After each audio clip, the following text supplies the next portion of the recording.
Renias and Skarloey were talking quietly to Culdee next morning when Duncan stormed up, followed by Sir Handel.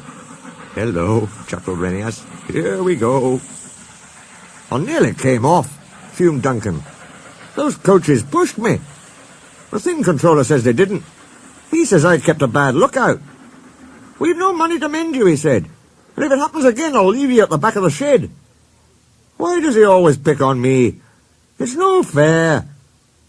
Skarloey said nothing. He just winked at Renias. "As you were saying, Culdee," remarked Renias, "you had 2 coaches on your trial trip. Do you ever take more? Now our line is so steep that we're only allowed 1. We each have our own. Mine's called Catherine. I know her well. That's most important." "Why?" asked Sir Handel. "They're only coaches."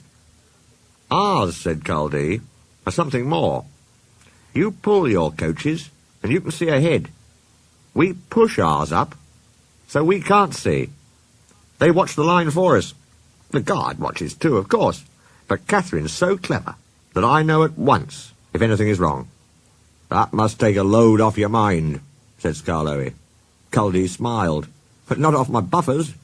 Climbing's hard work, and needs a lot of steam. My farmer and I have a tiring time. Coming down," he went on, "it's different. Catherine and I just roll. We need no steam for that." Sir Handel sighed enviously. "Ah, I should like that," he said. "With your automatic brakes, it sounds like a rest cure." "That," replied Culdee, "was just the mistake poor Godred made." "Who?" asked the little engines. "Is Godred?"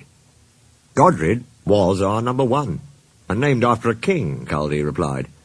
"Perhaps that went to his smoke box and made him conceited. He'd never keep a good lookout. He'd roll down the line looking anywhere but at the track.